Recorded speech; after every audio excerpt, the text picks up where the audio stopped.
Good day, everyone. I'm Dr. Donalda Gowan, and I am the Associate Director for the Centre for Integrative Medicine, an academic unit in the Department of Community Health and Epidemiology in the College of Medicine at the University of Saskatchewan. And it is my honor today to welcome you here on behalf of our Managing Director, Dr. Michael Epstein. And it is also my great pleasure to introduce our guest presenter today. I'm going to ask you to please be welcome to type your questions into the chat box. And I do believe we're going to have some time for questions and perhaps some discussion within our seminar today. So please allow me to introduce our special guest. Ashlyn George, after spending the last decade traveling solo across 60 countries and all 7 continents, Ashlyn turned her passion for adventure into a career as an award-winning travel writer and content creator, working with some of the world's most well-known brands. When not on the road, you'll find Ashlyn exploring her own backyard in Saskatchewan. Ashlyn, thank you so much for joining us today. And without further ado, I'm going to give you the floor. Thanks. Thank you so much, Donalda. Just wanted to say hi to everyone. This is my first time doing an official Zoom presentation. I'm used to seeing people in person, so it's a little bit different for me. If you feel comfortable and want to have your video on, you are more than welcome to. I have a bar across my screen. I get to see your faces, but I think most people are probably more comfortable keeping their video off, and that is okay as well. If you would like to leave any comments or questions, the chat, Donalda will be monitoring it throughout my presentation, and then we'll have some time afterwards to have some conversation, and it can be through the chat, or feel free to pop your video on and actually chat with me that way too, and I'll have to be typed. I have about 45 minutes, hopefully, that I'm gonna talk, and then have 10 to 15 minutes afterwards. So with that, I guess let's dive in and get going with this. I'm going to speak today a little bit about pursuing my passion and what my job and career is and how I got to where I am today, because it was a very non-traditional, non-linear path. But there are a few things that I do want to kind of just preface with. Let's see if I can make sure this presentation works. There we go. So I am, let's see. There we go. I am not an expert in integrative health. I just happen to be living a life and a career that wellness is so much a part of it. So I can't necessarily back everything up with the science and the facts and the stats, just because that's not my area of expertise. I just happen to be living a life of wellness, and often without even realizing that I'm doing this. And so today I want to share my story and some of the things that I've learned over the years of not only travel and an adventure across the world, but in starting my own business and some of the things I've learned from there, and how I've brought the experiences I've had traveling into my business as well. I do tend to have a little bit more text on screens than some presentations. I am not necessarily the best auditory learner, and I know that there's some other people out there like me. So I do like to provide a little bit of text for those who are more visual and who like to read it as well. I also just want to let you all know as well that this presentation is being recorded right now, and if you are interested and would like to access a copy afterwards, feel free to reach out and I can provide you with a link to the copy of this presentation too. So with that being said, I guess let's just dive right into it. So straight up, I never planned on having a career in travel and social media. It was never a thought in my head. If you had asked 16-year-old Ashlyn what she wanted to do, she actually probably would have told you she wanted to be a doctor. And that I even went into university and took some of the pre-med classes to be a doctor, and then ended up changing my mind, because today I'm actually supposed to be a teacher, a high school biology teacher. So I didn't want to take the physics class that I needed to write the MCAT. So I transitioned into education, and technically I'm supposed to be a teacher today. So I've built a bit of a non-traditional life around work and life and health and wellness, sometimes without even realizing that's what I was doing. It's easy to look back on this stuff than to see it when you're in that moment. And I want to say too that my life is not perfect, and it rarely seems to be in true balance. I think that's something we all strive for, is trying to find balance. And I feel like my health and wellness is on a spectrum, and that spectrum slides. So one day I might be to the far left, and then I come swinging through and I hit balance for a little bit, and then I'm swinging to the right on the other side too. So it's this big spectrum that I'm constantly moving and sliding on, and just always trying to find that area where I feel very centered. So what I want to do is just share a little bit about what I do, why I do what I do, and how I got to doing all of this. So, and I will explain a little bit more about what I actually do, because that's a very common question. So I was born and raised on a grain farm here in Saskatchewan. My parents still farm, and I like to get out there as often as possible to help out when I can, usually in harvest, where I hop on the combine and get to just cruise up and down the field. I find it very peaceful and enjoyable and low stress, but I'm not the mechanic fixing things. If things break, I'm just the operator. And when I was 17 and finished high school, I moved to Saskatoon, to the big city, and to go to university, as many people do. So I mentioned that I have a background in education and teaching, but I also have an English degree as well. I did kind of a combined program through the College of Education, and got both of my degrees. And after I had done that, I decided I wanted to do a little bit of traveling. So when I finished my degrees, I like to say I followed my heart and left to travel, not knowing where this was going to lead me and take me. I just knew that it was on my bucket list. I wanted to chase the sun for a whole year. So I figured a summer here at home in Canada, and then I could head out and do, a nice warm destination and go traveling. And so my first destination was actually Australia, New Zealand, and Fiji. So I got a lot of sunshine there. And basically a summary of all of that is I became a very passionate traveler, and I actually had a very intentional plan to see more of the world. It wasn't just taking a year to go have fun and party and have a good time, which is what a lot of people think of when they think of 21 or 22-year-old people out traveling.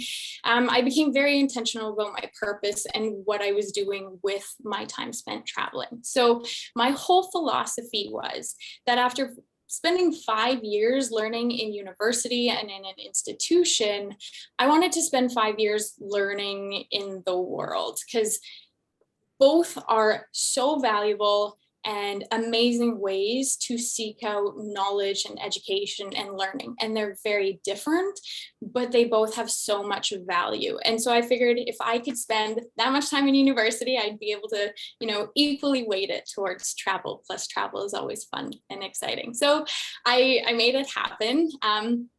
That sounds like it was very easy. It wasn't. What I did was I designed this 5-year travel plan, and it didn't have me out on the road nonstop for 5 years. I would actually segment it into 6 months of travel. So I was very lucky. I had a seasonal summer job here in Saskatoon with the city of Saskatoon. I operated equipment for them. So tractors and lawn mowers and trucks and all sorts of things. I really loved it. It was outdoorsy. It kind of speaks back to my farming roots. And I held that position actually all through university, and then all through my 5 years of travel. So I was with the city for, I think, 9 years, almost a decade. And thankfully, because I was with them for so long, my wage increased at the time that I was there. And I was making some pretty decent money for those 6 months that I was there. And then I had to figure out how I was going to afford it all, though. So I always joke that if I hadn't become a travel writer, I probably would have became a finance writer, because I am so passionate about finances and budgeting and where and how to spend money in a way that works for you. And the biggest thing for me while I was doing all of this is that I had $40,000 in student loan debt that I needed to be paying off while I was traveling and working. So I had to figure out a way to make it all happen. So it wasn't easy. It took a lot of work, a lot of very strict budgeting. I only allowed myself to fill up my tank in my vehicle once a month. And then after that, I had to, bike everywhere. So I would bike to work to save fuel on that. And thankfully I didn't work too far away from where I lived. So it was a really enjoyable process. I loved the challenge of it. And I loved how I had these goals every year, that I knew that every autumn I would be taking off to go travel for somewhere for 6 months. And I had to have everything in place before I left. My student loan payments had to be ready to go for every month while I was away. And then knowing that I was coming back to a job in April or May was definitely a source of comfort and stability, so that I could go travel, spend my money, come back home to make more, to do it all again for 5 years. So if you are curious to where all I've been in the world, this is a bit of a map. It's not completely updated. There's some more pins, I guess, in North America and Eastern Canada and the US that I could add in. But during my 5 years, I kind of tackled a continent every year. So the first year was Australia, New Zealand, and Fiji. Then I headed to Southeast Asia. I did a little bit of Central America, and then spent some time in South America. And then my 5th year of travel, I was in Africa. And then it was always on my bucket list. I wanted to go to all 7 continents. And then I made a goal that I wanted to go to all 7 continents before I turned 30. And I think in 2017 and 2018, I was actually there over New Year's. I managed to pop down. You can see in the very south, my pins where I headed down to the Antarctic Peninsula. So a bit of an overview of where I've been in the world, and lots more to see and discover. The list only ever gets longer. It never gets shorter. And what I discovered while I was traveling, that whether it's local or global, travel is an incredible education. You can learn so much from travel because, I only knew what I knew growing up on a farm in Saskatchewan and city life in Saskatchewan. I hadn't seen a lot of Canada before I left to go travel. In fact, it was only a couple of years ago that I went to Toronto for the first time. So I didn't know what was all out there aside from what you see and read in books and online. And it really broadens your perspective and understanding about the world around you. Now, saying that, I genuinely believe that you don't actually have to cross borders, because my favorite part about learning and discovery is that you can do it in your own backyard, in your own city, in your own province, country. You don't actually have to go everywhere else in the world to see some really, really amazing things. And the last few years, especially with my business, I spent a lot of time traveling around Saskatchewan, and I think it's so much fun to discover all these hidden gems that people don't know about or aren't aware of. And then I'm very fortunate that I get to share it with other people in hopes that they want to go out and check out those places as well. So it's been very cool. So while I was traveling, I started in 2010, and my 5 years of travel ended about 2014, 2015, early 2015. But in the fall of 2013, that's when I decided to launch my blog and my website. So it's called The Lost Girl's Guide to Finding the World, is how I've branded it. I view this today as this is my classroom. So although I'm not teaching traditionally like people think of when they think of teachers, this is my little corner of the internet, and I get to design my own curriculum and rubric and decide what I put on there. And this is where I get to share the things that I am most passionate about. And really cool, it's become my full-time job, which I started my blog as a passion project. Monetization wasn't first and foremost in my thoughts when I started it.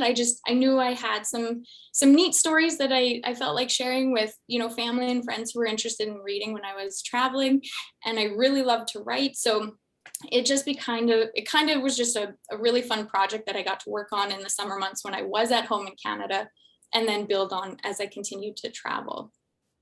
And then in 2015, and this is kind of what connected my passion into a career, I'm not sure if any of you are familiar with the Saskatchewan Wanderer program, but essentially it's the government of Saskatchewan's official travel blogger. And in 2015, I was very fortunate that I was hired on to be the 2015 Sask Wanderer. So I was actually in Africa at this time, and I was supposed to be traveling from late October until I think early April. And I was actually getting a little bit nervous because I was in year 5 of my travel plan. I had my nice little 5-year plan, but it was coming to the end of it. And I didn't really know what I was going to do when I came back home. And my mom sent me the job application. So when I was in Africa, I put together a video and worked on my resume and put it all together and submitted it. I actually filmed my video when I was in Madagascar, and then they reached out that they wanted to interview me. And at that time I was traveling through Swaziland, and I really knew it was important to have a Skype interview. And it was really difficult to find good internet where I was traveling. So I actually went around, I found the nicest hotels that I could in the country. I had a car too, so I was driving around with a car, so it was a little bit easier to get around. And I checked out all the hotels that I could find, and I tested their bandwidth to see what kind of internet I could get to make sure that I could Skype home. And I actually ended up renting a conference room in a hotel for the evening, because the interview was, I think, 7 p.m. my time, and I think 11 a.m. back at home here in Saskatchewan. And so it was just a really fun but challenging process to try and figure out how to interview abroad for a job position. And even through the Skype call, it was really challenging. There was no audio. So I actually, I had a phone, and I had, I think, a South African cell phone number. So they actually called me on the phone because the audio wasn't working while we did the video interview. So really challenging, but really fun. And obviously they saw that I was pretty good on my feet when tech doesn't work. And thankfully I got the job. So I came home early, my 5th year of travel, to step into the role as the Saskatchewaner. And it was a pretty incredible year. And it was definitely the stepping stone that helped me start my own business once that year was over. So that being said, I've kind of talked and alluded to my business and being a travel writer, but I think one of the most common questions that I get is, what do I do? How do I do it? And most importantly, how do I actually make money traveling or getting paid to travel? I do have a few pillars to my business, and every year it shifts a little bit just as the world changes and grows. But one of the easiest ways for people to understand what I do is calling myself a travel writer. So very traditionally writing for magazines and websites and blogs now too. So at home here in Saskatchewan, I write for Prairies North magazine, and I share a lot of my local adventures through that magazine. I've written for CAA magazines since I was a Saskatchewaner, and they've sent me on a couple of trips too, which has been very, very cool. So that's a very traditional side of what I do. I also do some speaking, so things like this, or I'll MC events for clients that are looking for somebody to host their events. And then I also do workshops. I don't do very many of them, but occasionally I'll do a social media workshop, whether it's privately for a client or just generally for a group of people who want to learn how to harness and use social media a little bit more effectively for their businesses. I also do some on-camera work and filming. Sometimes I'm behind the camera. It's maybe not my strongest suit, so I don't do quite as much of that. But I also do some on-camera stuff too. So I've worked locally here with tours in Saskatoon, and earlier in the spring, I did a video for the city of Estevan. And this summer, I got to tag along with my friend Ron Walsh. He has a TV show called Blind Adventures with Ron Walsh. So I got to be part of that as well. And then now, as things have changed in the digital world, where a lot of my income comes from is through my social media platforms and through blogging.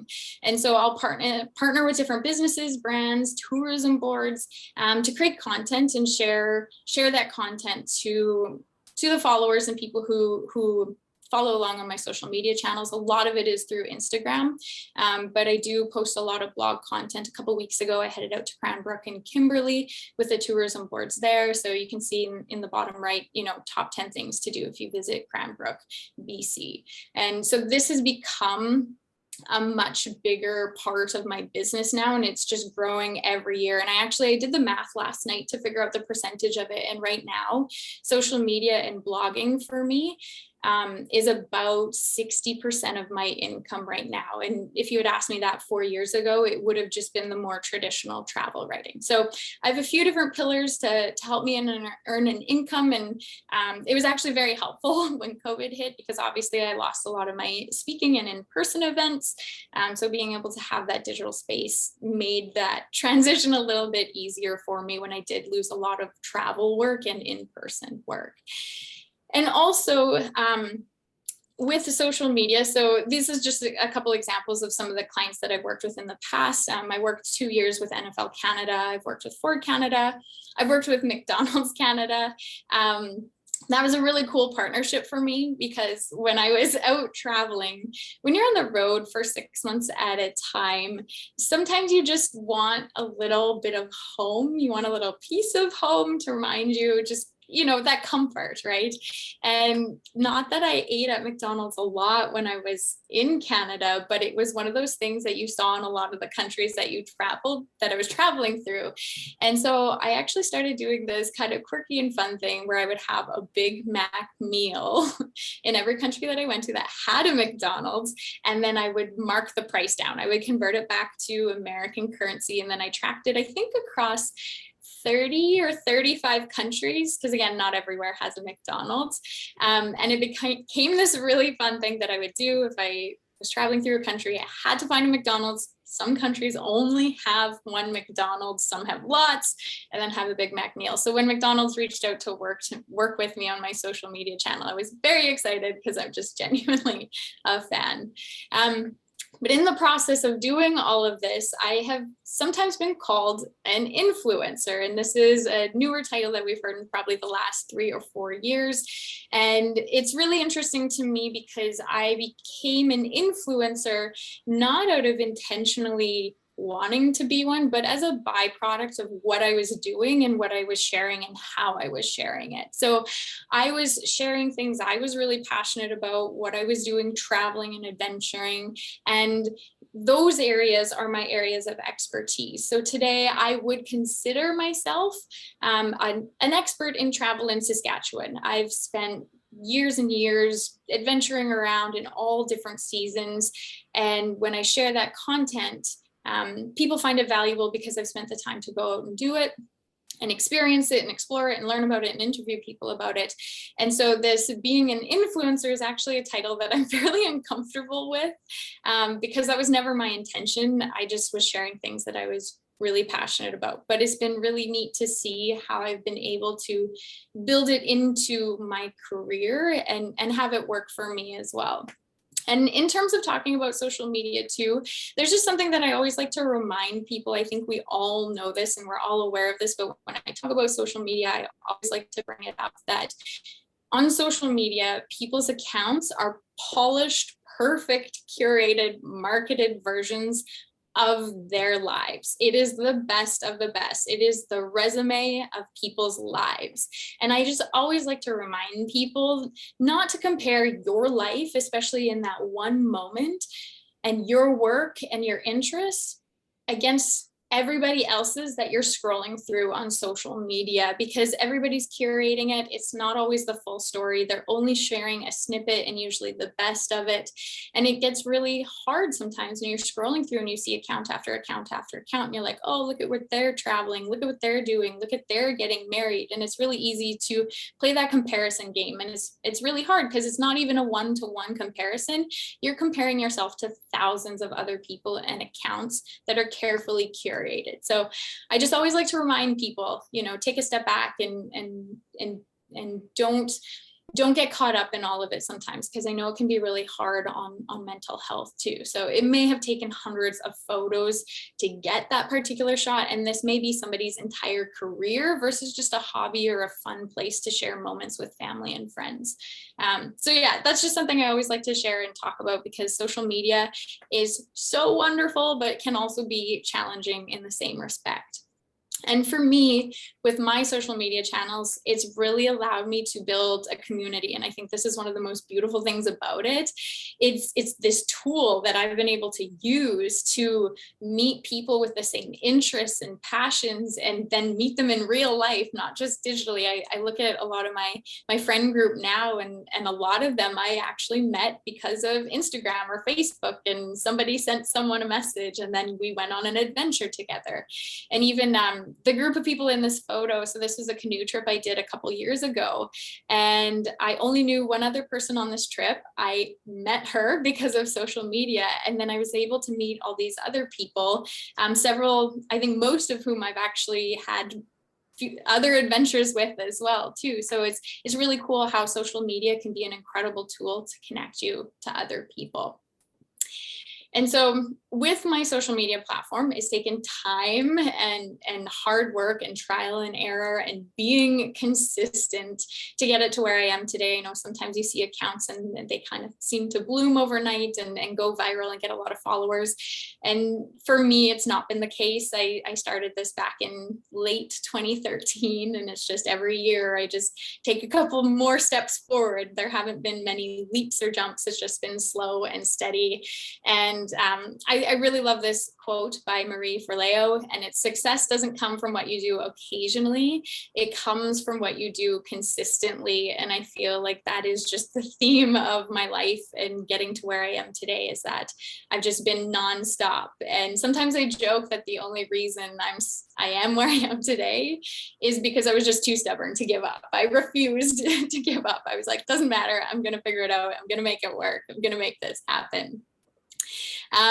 So it's been overwhelming at times, but I credit my stubbornness and my consistency for getting me to where I am. And I think one of the biggest things for me is that it is often scary. You know, it's easy to look back and see how far you've come, but it's often doing new and different things that are out of your comfort zone.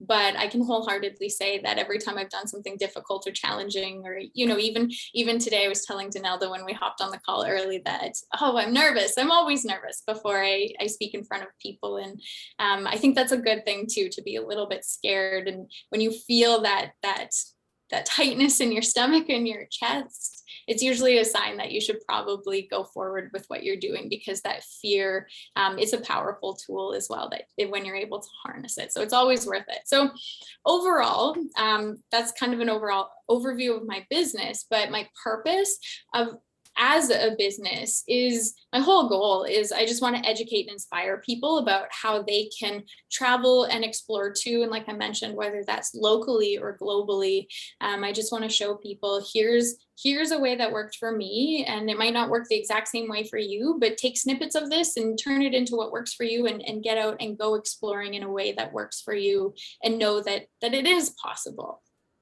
And then the purpose of my life, and this is kind of, again, like a base philosophy that I've carried through university and through my intense years of traveling, is I always say I want to consume experiences. I want to be part of them. I want to learn. I want to experience everything I can, and I want to explore, and I just want to be part of communities and places that I'm traveling into or that I'm living in. So I view this kind of as like a very holistic approach to health. And I think often when we think of health, we think of diet, and we think of fitness. So you got to eat healthy, and you have to exercise. And I think there's so much more to it than that. And of course, physical fitness is health, and especially with my life, because I spend a lot of time in the outdoors, hiking and biking and canoeing and adventuring. So physical fitness is important for me, because even I know earlier in October, I wanted to bike ride around Lake Diefenbaker for a couple of days. A friend and I went out, and I think it was 240 kilometers. We spent 3 days biking around it, and I had to maintain a certain level of fitness, and to know that I was capable of spending 100 kilometers on a bike in a day, and then wake up and do it all again the next day. So yes, physical fitness as health is part of it, but I also view the time that I've spent traveling as a really important part of health, both, you know, mentally and spiritually, and yes, physically, because you're tired because you walked around a ton in a new location. but travel and exploring new and different things is also part of my health. And then another facet of it is nature as health. I think one of my favorite places to go and get outdoors is out in the forest, and usually specifically in evergreen trees, because they're nice and bright and green regardless if it's winter or summer here in Saskatchewan and Canada. But getting out and reconnecting with nature, whether you're just literally out sitting on a bench enjoying the views, or if you're hiking through it or biking through it. And I know my mind goes a million miles a minute. I struggle with yoga and mindfulness because it's really hard to turn things off in my head. But I know when I head out into the forest and when I head out into nature, the feeling that kind of overcomes me when I'm out there is pretty incredible. And so I think that's why I like being outdoors so much. And especially, you know, running or biking outdoors, I like to move a lot. And so that's how I like to interact with the environment around me. So nature is health, and then fulfilling experiences is health too. So building that community and that friend group, or finding a community, especially when I was traveling, I was solo a lot of the time. So I had to go out and find activities and people that I could connect with when I was traveling. So this is kind of like the purpose of my life and how I approach everything, and looking at from that health and wellness. It crops up in so many areas. It's not just that typical, you know, eat well and work out well, because honestly, when I'm traveling, it's not always eating well, because I want to taste all the different foods of another culture, especially if it's the sweets. You'll always find me in a bakery when I'm traveling, but it works out because then you walk it off when you're exploring afterwards. So what I want to do is just share with you all 3 lessons that I've learned from the past decade of travel and adventure and exploration and running my own business. And I'm sure many of you are familiar with a lot of these and have thought about it or encountered them as well. But these are just 3 things that have repeatedly kind of always been in the back of my head and have played a big role in getting me to where I am today. And I think the first one is just that there is no one path. There is no right path in life. We often talk about, you know, when you set up your life, you go to school, and then university, you get a good job, or secondary education, you get a good job, you hopefully meet somebody and get a house, settle down and have a family. And that is absolutely a wonderful thing. And that is a wonderful path too, but that it doesn't mean you have to take that path or take it in that order or in that way. You can build your own path as you see fit, regardless of what other people are doing around you. So I hope you take many weird, unusual, and interesting paths.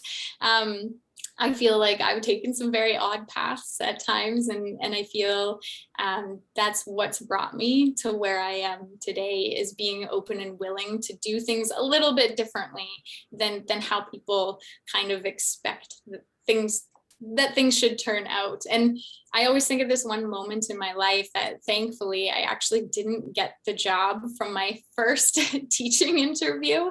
I remember this also clearly. So I was just out of university and I was considering my first trip abroad at the end of that summer after I had convocated. And there was a teacher or a professor at university who was also a teacher in the school system here in Saskatoon. And she reached out to me one day and she said, "There's a job opening. You would be such a perfect fit for it." I spoke with the principal.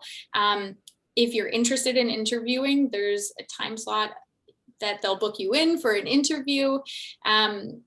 I think you would really be great for this position. And I just couldn't believe an opportunity like this had fallen in my lap, especially as a new teacher. You often have to get on the sub list. It's hard to land a position like this. And she had said, she was like, it's kind of an outdoor education class. So she's like, don't show up in, like a work jacket and blouse and slacks. Show up in yoga pants, put your hair in a ponytail, show up like you would if you were going to show up to teach that class every day, which would be in yoga pants. And so I was like, okay, I have to take advantage of this opportunity and go to this interview. And I went and I interviewed and it went well. Like it, probably could have answered some questions better, but overall it went really well and was really positive. And I can so vividly see myself like walking down the sidewalk afterwards. And when I left that interview, all what I could think of was like, oh, please don't offer me that job.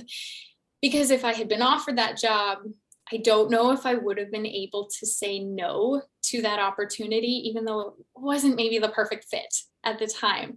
So thankfully, I didn't get it, probably one of the only times, and you're happy you didn't get a job that you interviewed for. But the silver lining in it was it allowed me to explore different options and figure out what I wanted to do in life, because although I love teaching and it's always really fun to be in a classroom and be in that role, I didn't know if it was right for me then at that moment. And that being said, I always have my teaching degree. I can always end up in a classroom. There's always that opportunity, but at that time it just didn't feel right. So one of the only times in my life where it's totally okay that I didn't get a job, and I was okay with that. And it actually also, it took until my mid-20s to actually realize I was a writer. And this probably sounds silly to anybody who listens to my story or is aware of it, and the fact that I have an English degree. But to be honest, I thought of getting a biology degree, and I was split through most of my university career between English and biology. And the deciding factor was I don't like math and numbers quite as much. And I didn't want to take the Math 110 class that I had to take to get my biology degree. And I was like, English classes I just get to sit and read books, discuss them in class, and then write a couple essays. That sounds like fun to me. So that's kind of why I got my English degree, but I didn't think of myself as a writer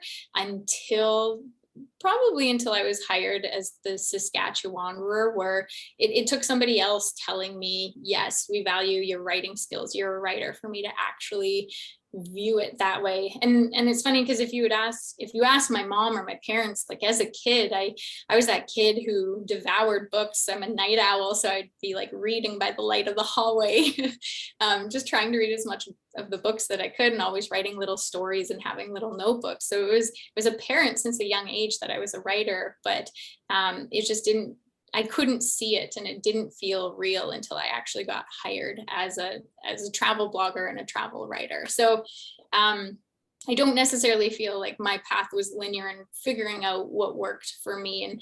And this is a little Venn diagram that I just really love, kind of in when you're pursuing your passion, and careers and jobs can change. And I fully encourage people to try and do different things. I think some of the most interesting people I meet are, the person who's an accountant, but then is also a captain of a boat and has sailed, in the South Pacific, right? I always find those stories really interesting when people have multiple passions that they've pursued very seriously. So I love this Venn diagram of when you're looking to figure out what your passion is, you want to find something that you love, something that you're good at, but then you also want to find something that pays well, because you can be happy but poor, and you can be rich and bored, or you can just have a dream. But if you're able to find where all of those things intersect, that's a really beautiful place to be, to find the one thing that works for you. And it doesn't just have to be one thing. There are many things that can be your passion. That's how I feel, is I'm a bit of a jack of all trades when it comes to stuff. I don't always specialize in just one area or one thing. And I always recommend people try something new that you've always been curious about, because at the end of the day, if you don't like it, that's great. You've just learned something more about yourself, that's something that you don't like. And if you do, that's very cool. You can continue on with it and continue learning as well. And I also think in terms of my whole company and my whole brand, and the Lost Girls Guide to Finding the World. So the meaning behind it is, well, not only because I lose everything all the time, the number of times I have left my passport in insane places is honestly very shocking and almost irresponsible, but somehow it always comes back to me.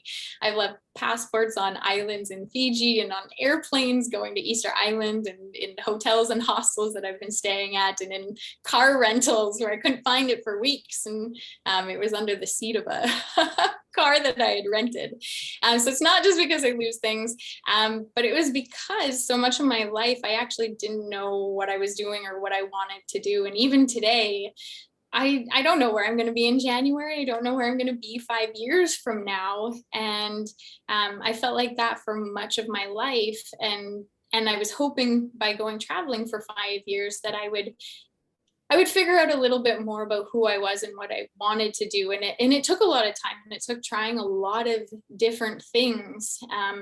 And I think a lot of people feel this way. Like, some people are really fortunate. They get to know what they want to, they do know what they want to do in life, and they know right away. But for a lot of us, I think it's a lot of trial and error and figuring out and choosing something that we enjoy a little bit more than the other. But it's not always clear. So there's a lot of meaning behind my brand name of the Lost Girl's Guide to Finding the World, because it wasn't always easy to figure out to where I am today. Again, looking back, it's a lot easier to see.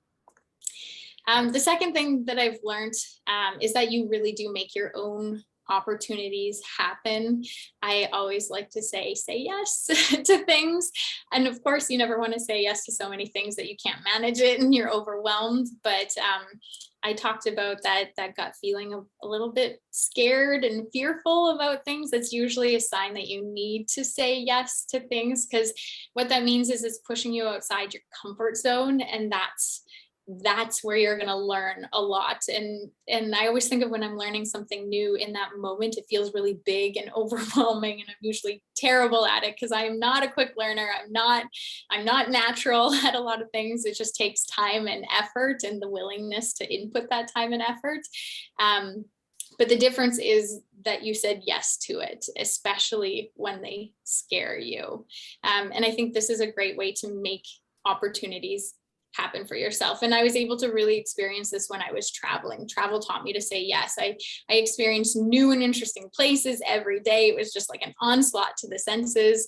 And I began to understand what I loved doing. I know I'm probably not going to spend 3 days in a museum, but I will spend 3 days on the trail, hiking in the backcountry, in a new location. Those are things that I'm really passionate about. And this almost sounds cliche, but I like to say that I kind of like discovered this side of myself when I was in New Zealand. New Zealand was a really cool place to travel. At the time I was there, their dollar was about 25% less than our dollar. So it felt like everything was on sale. My money could go a lot further. And they are like the king when it comes to outdoor adventure activities. And until this point in my life, I had never even climbed a mountain before, really, even though I know we live close to Alberta, but I just hadn't done it. And so there was a week in New Zealand, and probably stressed my mom out a lot, but I just said yes to everything. You could skydive and bungee jump and helicopter ride and jet boat ride all in the same day. It was cheaper if you did all 4 all together. And I actually had a coupon that I picked up somewhere along the way to discount it another $50. I got to do all these activities. So there was whitewater rafting. I went blackwater rafting. I got to go caving and see glowworms. And I did this 1-day hike that was 21 kilometers, and it was actually the site of Mount Doom from Lord of the Rings. So if you were there at a certain time of day, you could actually hike up through the ring in.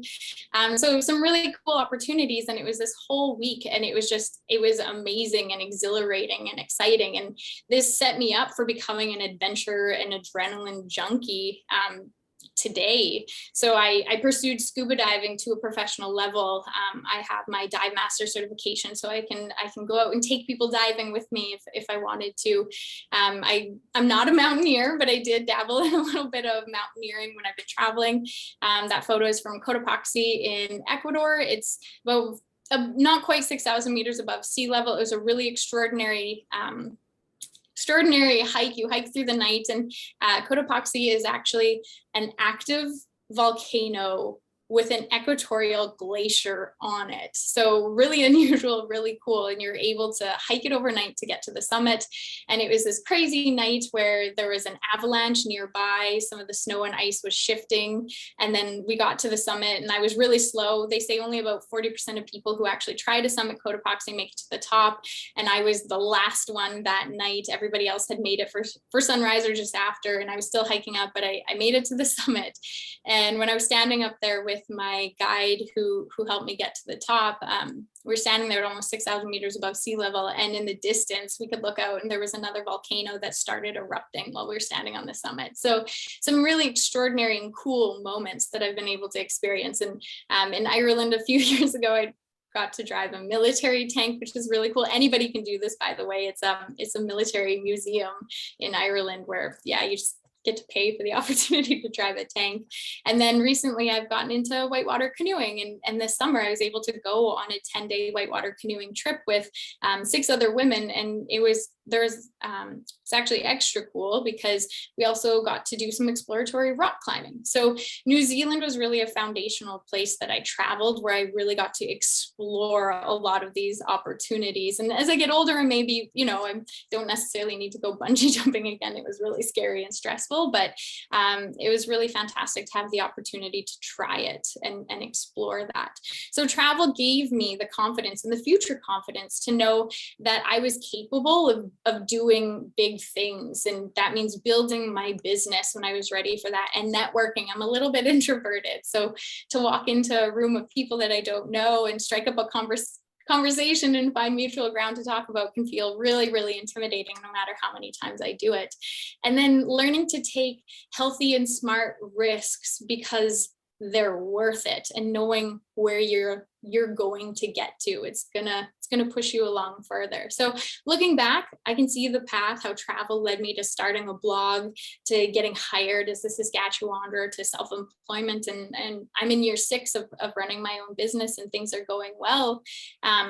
But it's interesting how, looking back, you can see it all, but it's very hard to visualize what things are going to look like moving forward. So saying yes is rarely easy.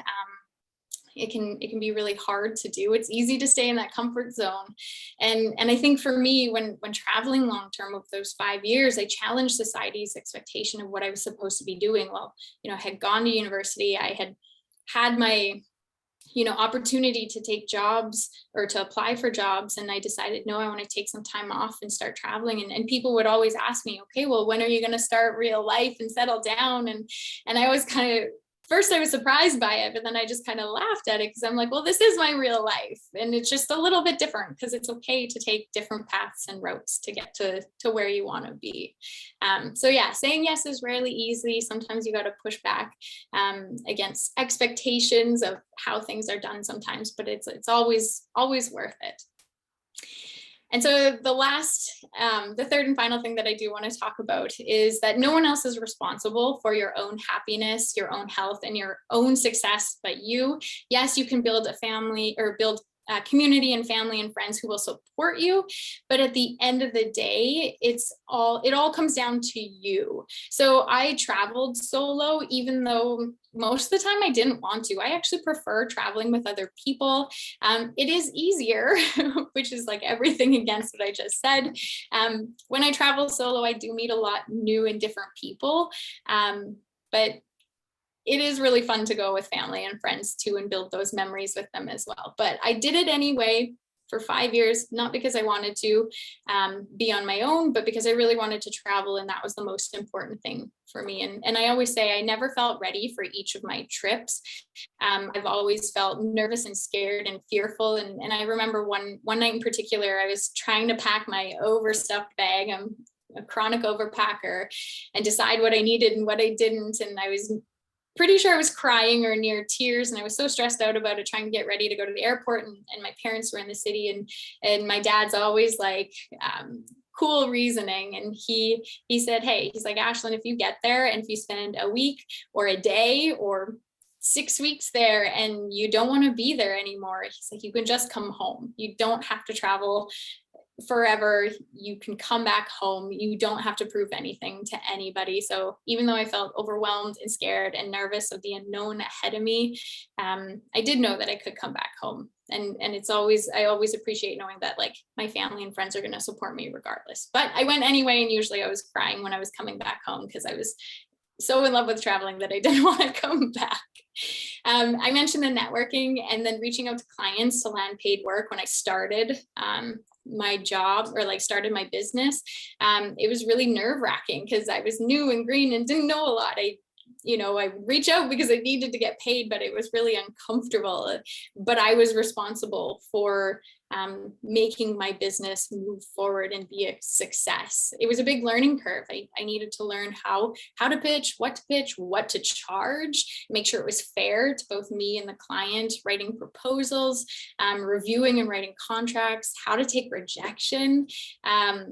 Now I don't view it as somebody saying no to me. I just view it as it's just not the right fit right now. And I try not to take it personally that, maybe I'm not ready or I'm not right where I need to be and I need to do some more learning and growing.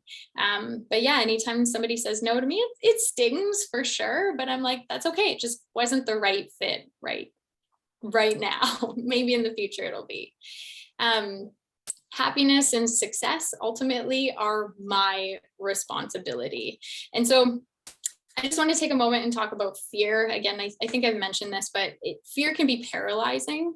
But I think if you're able to take control and doing something despite being fearful of it, that's ultimately what matters. It doesn't matter if you're scared or nervous, like that's okay. It's a real human emotion.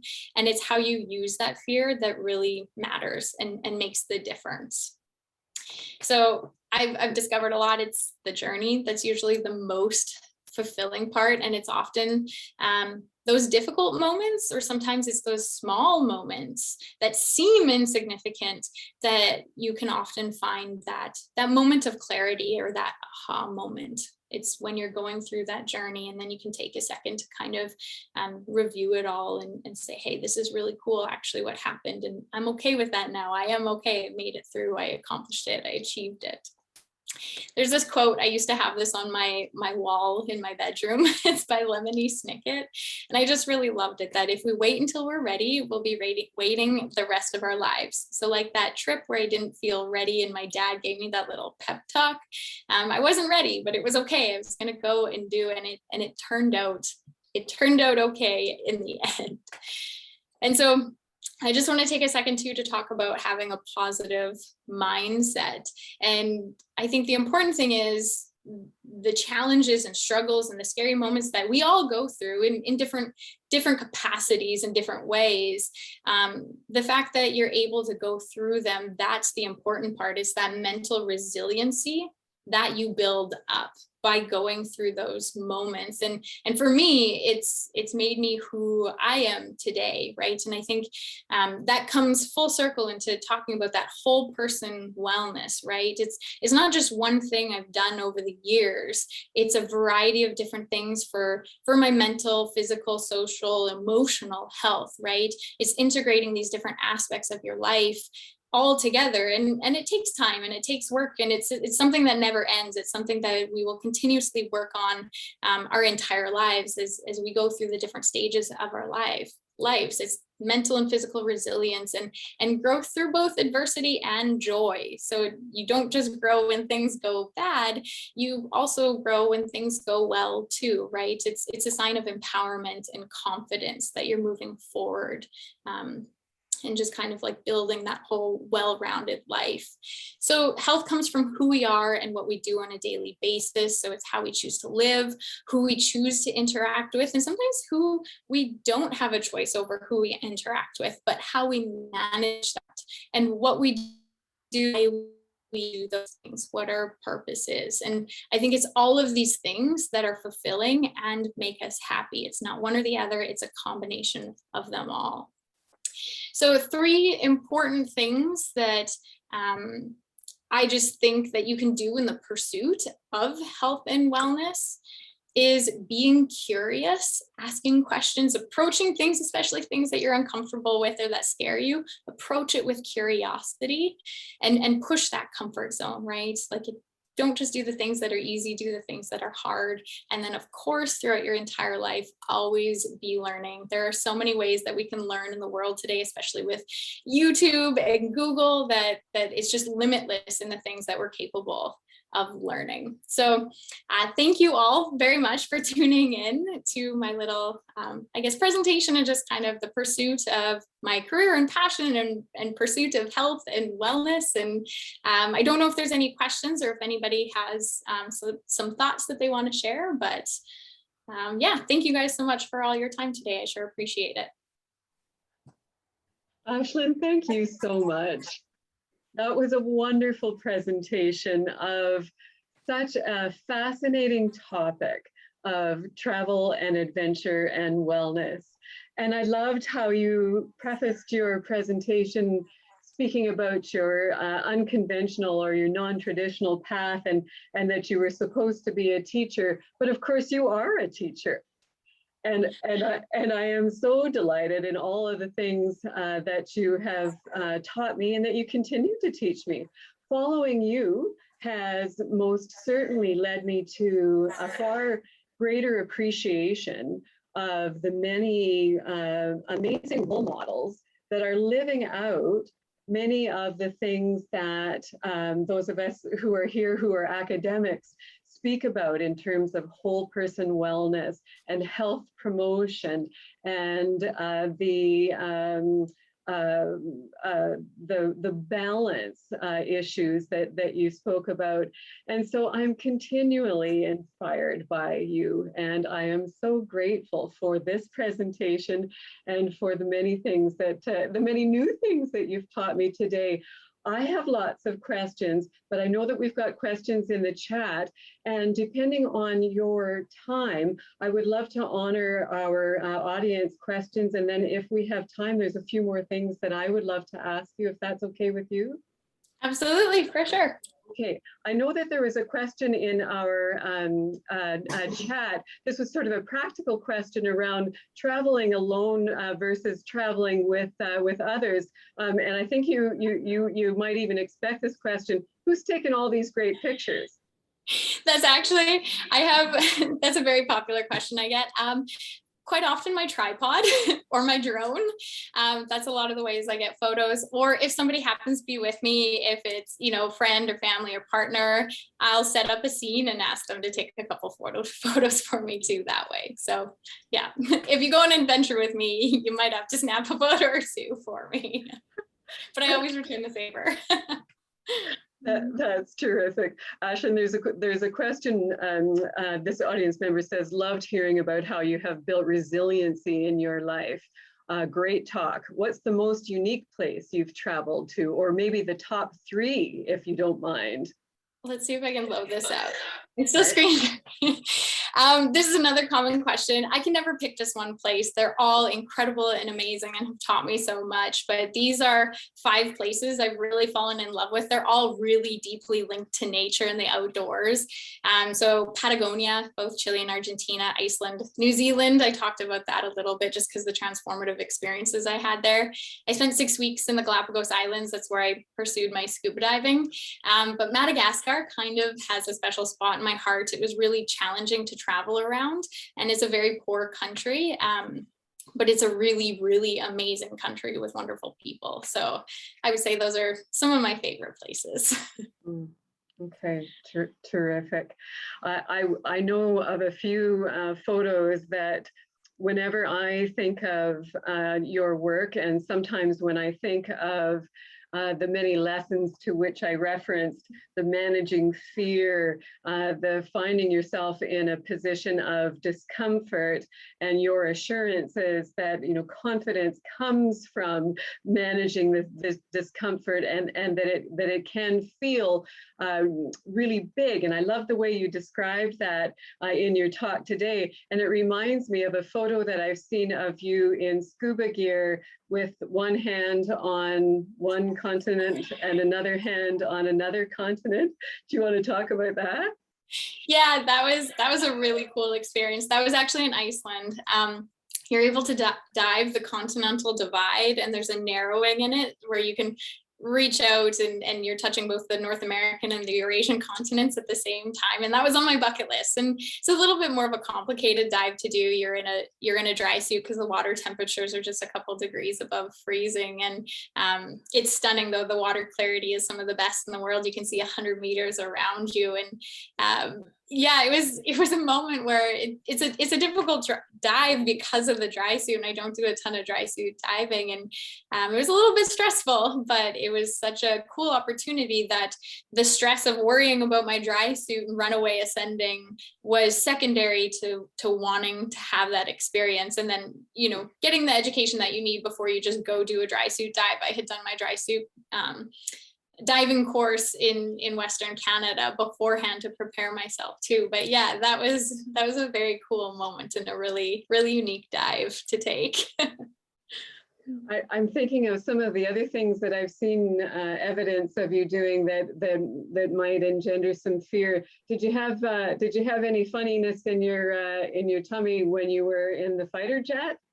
Oh my Yeah, so a few years ago, I was really fortunate to be able to fly with the Canadian Forces snowbirds. We actually flew over Saskatoon on one of their demonstration days, and I was fairly nervous. You have to go for ejection seat training, and you have to be cleared by a military doctor to make sure that you're fit and capable of flying.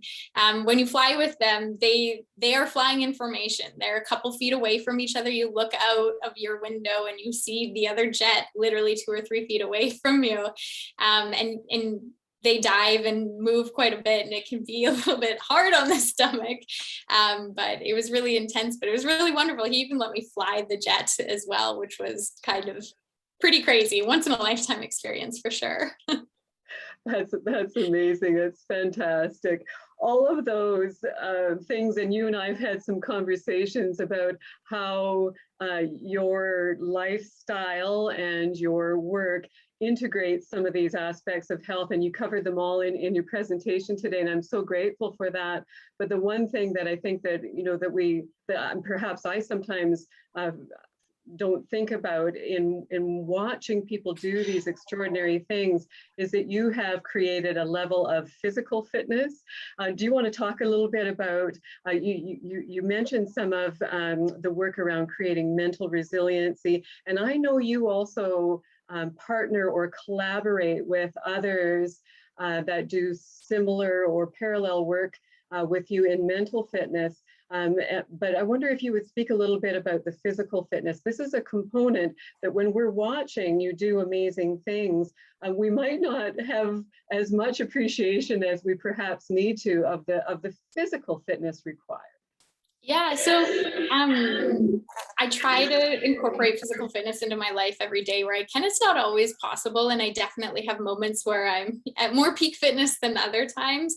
But it's important for me to stay healthy and keep fit, and even my physical fitness is actually very closely linked to my mental health. So I like running because I can get out and move, and it makes me feel better. It makes my thoughts slow down. It makes things kind of level out for me when I'm out running. So it's not just the fact that it's good for my body that I'm out running or biking or whatever it might be, but it's the way it makes me feel mentally as well. So that makes it easier for me to go and do a workout that I don't feel like doing today, because I know the feeling I'll have afterwards, and that's kind of my motivating force for it. And it's also knowing that there's nothing worse than, you might go out to the mountains for a day to go snowboarding and skiing, and maybe you have 2 or 3 days worth of tickets. It's kind of unfortunate when you go on day 1 and you go full out, and by day 2 you're so sore and tired and exhausted that you don't necessarily get to enjoy day 2 and day 3 to the fullest capacity. So I always try to remind myself that what I'm doing today is setting me up to have a better experience and more success in the future, so that if an unexpected trip, a 5-day hike pops up next week, I'm capable of going to do it, and I don't have to train and work myself up to getting the fitness I need to do that. I'm already there. So it's kind of all of those, the combination of those motivating factors that keep me going in terms of physical fitness. But it ebbs and flows a lot too. When I'm really busy, I don't have as much time for that. And then times right now where it's a little bit quieter, I get back into it. So I'm only human, as is everybody. Well, thanks for that thoughtful answer. That really illustrates it nicely. And if I may, another aspect of that I just think is so worthwhile, and I'd love to have you expound on it if you would. you talked about nature and its impact on health and wellness. But one of the things that's rather unique about you, I have learned in following what you do, is that you are very much perhaps an ambassador for embracing one of the discomforts that might be unique to our prairie provinces. You encourage us to love wintertime, and you encourage us to dress well and get outside in the cold. And I will tell you, I very often think about you when I'm convincing myself to get out and do outdoor adventure in the wintertime. That's become one of my latest big passions, is to get people on board with how awesome winter is. And I view it from the perspective that we live in a province where winter is anywhere from 4 to 6 months of the year. That's literally half of the year. And it's a shame to, feel like, it's wonderful to fill summer up with all sorts of activities, but there's so much more, and winter gives a new and different perspective on what you can do in the province, how you can do it, and even how things look. You can go to the same place in summer and in winter and have two totally different experiences. And I've learned over time the difference in really embracing and loving winter is often just the clothing that you're wearing and how you're wearing it, making sure you're layering appropriately, carrying layers with you, and you don't need to spend thousands of dollars on the gear. There's some very affordable options out there, but that's been the key difference for me in terms of getting outside and enjoying it. And because it's funny, people don't realize this, but I get cold very, very fast, and I hate the cold. Like, I would much rather be overheated than freezing. So it's a little bit ironic that I love winter so much, but it's just me taking advantage of something that we're living in. We can't change our weather, but we can change our perspective and our approach to how we interact with that weather. And I think snow is great because you can slide and glide a lot of the time. Whereas in summer, you got to walk or run somewhere. You can just ski or skate somewhere, which is really cool too. So that's a bonus. That's terrific, and I see that as simply another example of how you are integrating these various features of what you're presented with in life, and it's pretty fantastic. There are so many aspects of the things that you shared that I'd love to talk with you about further. And I want to just let you know that comments in the chat, people saying, I love your platform. Amanda has said that motivated her to enjoy outdoor adventure as well. There's a question about your amazing photos. Is it possible to buy any of your photos? This individual is saying that a calendar would have 12 amazing photos in it. Yeah, I do occasionally sell photos. If you're interested, feel free to reach out. I don't have an official album up online of photos, but if you were interested in something particular, absolutely. I thought about doing a calendar. It's just I've never gotten around to it, I guess. I didn't know if people would actually want to buy it or not, but maybe I should consider it. It sounds like something to consider for sure. I have learned, as I said, I've learned more from you today. It's been such a pleasure to have you present. And it's also been such a pleasure to have these dialogues and discussions and the stories that you shared. And so often we learn valuable lessons through others sharing their stories. Certainly we learn as much from people sharing their stories of adversity. I'm giggling still about you talking about losing your passport in all kinds of absurd ways. And I want to tell you what I learned from that is it is possible also to mess up and still go out and do great things and have great adventures. So that's something new that you've taught me today. And of course, we see you modeling this ability to go out and adventure and promote health, both in your own life, but also for others. And so I'm grateful for your work, and I'm so grateful for your time and for your presentation. And I will say on behalf of Dr. Michael Epstein and the Center for Integrative Medicine, thank you so much for taking the time and putting together this information for us today and sharing your great stories and your great adventures.